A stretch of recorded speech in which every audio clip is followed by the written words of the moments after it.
اقدامات اٹھائے گئے ہیں۔ لاہور رنگ اتھارٹی ایکٹ 2000 جو 11 تھا اس میں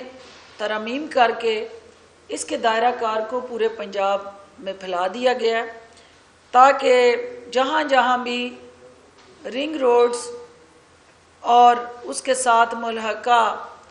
جو سڑکیں یا موٹر ویز یا ہائی ویز ہیں ان کو اگر ہم پنجاب کی سطح پہ انٹر کنیکٹ کرنا چاہتے ہیں تو یہ اتھارٹی اس حوالے سے ریکمنڈیشن بھی کرے گی، مانیٹرنگ بھی کرے گی اور ایگزیکیوشن بھی کرے گی۔ اس کے ساتھ ساتھ چونکہ آپ نے دیکھا ہے کہ جو آپ کی اس وقت پنجاب لوکل گورنمنٹ سسٹم کے حوالے سے ایک سپریم کورٹ کا فیصلہ آیا، کیبنٹ کے اندر جو نیا ہمارا لوکل گورنمنٹ سسٹم اور سٹرکچر ہے اسے نئے تفصیلی فیصلہ آنے تک قانونی رائے کے بعد ہی فردر الیبوریٹ کرنے کا فیصلہ کیا گیا، جو سپریم کورٹ کی ہدایات کی روشنی میں تفصیلی فیصلے کے بعد ہی کیبنٹ اور حکومت اس حوالے سے از سر نو ترجیحات طے کرے گی۔ آخر میں چونکہ یہ پریس ریلیز کے اندر جو باقی نکات ہیں میں چاہوں گی کہ ہمارا وہ ٹائم جو اس کو پڑھنے پہ لگنا ہے وہ آپ سوالات کریں اور پریس ریلیز آپ کو جاری کر دی جائے گی تاکہ وقت بھی بچے اور جو سوال آپ چاہیں گے کہ اس پہ ڈسکشن ہو تو وہ ہم ڈسکس کر لیں گے۔ آپ سب کی تشریف آوری کا بہت شکریہ۔ اچھا یہ بتائیے گا کہ چینی کی قیمت استحکام کے حوالے سے آپ نے کہا کہ 2 لاکھ ٹن جو چینی ہے وہ درآمد کی جائے گی، درآمد کی جائے گی۔ اس سے جو ماضی میں جو چینی کے حوالے سے اسکینڈل چلا تھا اور جس میں بڑے بڑے سیاسی نام آئے تھے، کیا ان کے خلاف بھی کارروائی ہوگی اور اس کو جو چینی جو اب جو بحران ہے اس سے کیسے نپٹا جائے گا؟ دیکھیے اس میں 2 طریقے تھے، ایک تو یہ ہے کہ آپ ایک مناسب قانون سازی کریں اور جہاں جہاں ریگولیٹری فیلیئرز تھے، جہاں ہمارا کمپٹیشن کمیشن آف پاکستان کردار ادا نہیں کر رہا تھا، وہاں 7 صوبے جو ہیں اپنا انڈیپینڈنٹ سٹرکچر پلیس کریں اور مناسب قانون سازی کر کے ایسے افراد کو قانون کے کٹہرے میں کھڑا کریں۔ دوسرا پوائنٹ یہ تھا کہ جو ڈیمانڈ سپلائی چین ہے اس کو کس طرح پروٹیکٹ کریں، چونکہ شوگر مل مالکان، مڈل مین اور الٹیمیٹلی جو سٹاکسٹ ہیں یا ذخیرہ اندوز ہیں وہ مصنوعی بحران پیدا کر کے جب اس ڈیمانڈ سپلائی چین کو توڑ دیتے ہیں تو قانون کے اندر ان کو سزائیں دلوانے اور قانون کے کٹہرے میں لانے کے لیے ابہام تھے جن کو کیبنٹ نے آج دور کیا۔ تیسرا یہ تھا کہ جو نان افورڈنگ کلاس ہے ہماری، جس کے پاس سکت نہیں ہے، پیسے نہیں ہیں، حکومت پیرالل ان مصنوعی ذخیرہ اندوزوں اور منافع خوروں کو چیلنج کرتے ہوئے پیرالل سسٹم دے اور سہولت بازار بنائے، سبسیڈائز کر دے اس قیمت کو۔ تو اس کے لیے وزیر اعلیٰ عثمان بزدار نے 7 ارب کی ہم نے سبسڈی دینے جا رہے ہیں، جس کے تحت ہم 313 سہولت بازار بنا کے 60 روپے فی kg کے حساب سے چینی کی قیمت مقرر کرنے جا رہے ہیں اور ان سہولت بازاروں کی کارکردگی کو مؤثر بنانے کے لیے سہولت اتھارٹی جو ہے اس کو قائم کرنے جا رہے ہیں۔ اور اس کا مقصد یہ ہے کہ 2018 کی قیمتوں کا جو اس وقت 2018 کی پرائس تھی اس پہ لاک کریں ہم اپنی پرائس کو۔ جو بیسک کموڈٹیز ہیں آپ کی، چینی، آٹا آپ کی دالیں، گھی، ان کو ہم 2018 کی پرائس پہ لاک کریں. اور اس کے لیے آپ نے دیکھا کہ پورا سال گورنمنٹ آف پنجاب نے 860 روپے فی بیگ جو 20 kg کی قیمت مقرر کی تھی اس کو سسٹین کیا، اور اس کے عوض جو ہے وہ ہم نے تقریباً کوئی 70 ارب کی سبسڈی دی. اور ہمارا عزم یہ ہے کہ وزیر اعظم عمران خان کی قیادت میں وزیر اعلیٰ عثمان بزدار جو ہیں وہ پسے ہوئے طبقات کا بوجھ اٹھائے اور جو بنیادی ضروریات اشیاء ہیں ان کی قیمتوں میں استحکام لائیں، اور مناسب قانون سازی کے ساتھ جو عوام کو تکلیف دینے کا باعث بننے والے عناصر ہیں ان کی سرکوبی کریں. اور یہ پیرالل اسٹریٹجیز چل رہی ہیں. جو چینی کے بحران کی آپ نے بات کی ہے تو آف کورس اس کے لیے آج ایک مؤثر آرڈیننس جو ہے وہ لایا گیا ہے. ایک طرف یہاں وفاق میں ان کے خلاف انکوائری ہو رہی ہے، مختلف ادارے جو ہیں وہ متعلقہ ایسے افراد جن کی طرف انگلیاں اٹھی ہیں ان کو اس میں انویسٹیگیٹ کر رہے ہیں، اور 7 پیرالل صوبوں کے اندر ایک سٹرکچر جو مسنگ تھا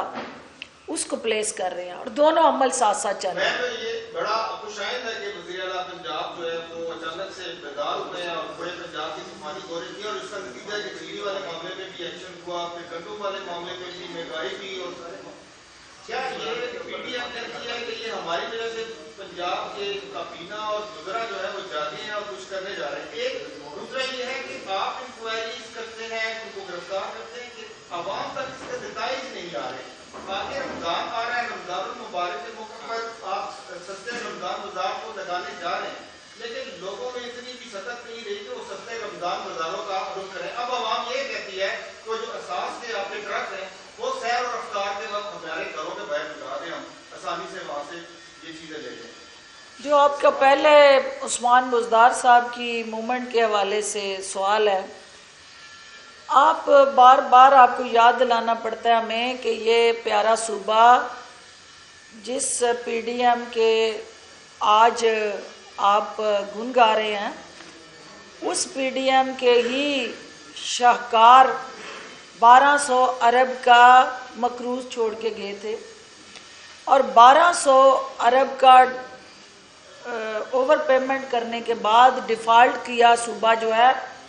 وہ وزیر اعلیٰ عثمان بزدار نے اپنے پاؤں پہ نہ صرف کھڑا کیا ہے بلکہ اس کے عوام دوست جو پالیسیز اور منصوبے تھے ان کا آغاز کیا. کرونا کی بدترین شدید لہر کے باوجود جہاں بزنس کا نقصان ہوا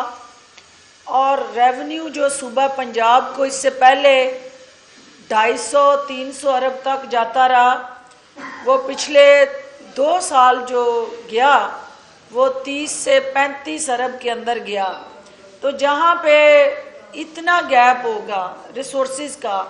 وہاں پھر پالیسیز بناتے ہوئے آپ کو اپنی بیلٹ کو ٹائٹ کرنا پڑتا ہے. جہاں وزیر اعلیٰ عثمان بزدار نے دن رات محنت کر کے صوبے کو اس خسارے سے نکالا، اب وقت آ گیا ہے کہ معیشت کی جو مثبت سمت ہے اس کے ثمرات جو ہیں وہ عوام کی دہلیز تک پہنچائے جائیں، اور وہ منصوبے جو اس سے پہلے شروع ہیں جن پہ کام مکمل ہونے والا ہے ان کے افتتاح بھی کیے جائیں، اور نئے منصوبوں کا جو عوام کی ضرورت کے ساتھ جوڑتے ہوئے ہر ضلع کی سطح پہ ان منصوبوں کو شروع کر کے عوام کی دہلیز پہ جو یکساں ترقی ہے، جو عوام کا حق ہے، وہ حق ان کی یکساں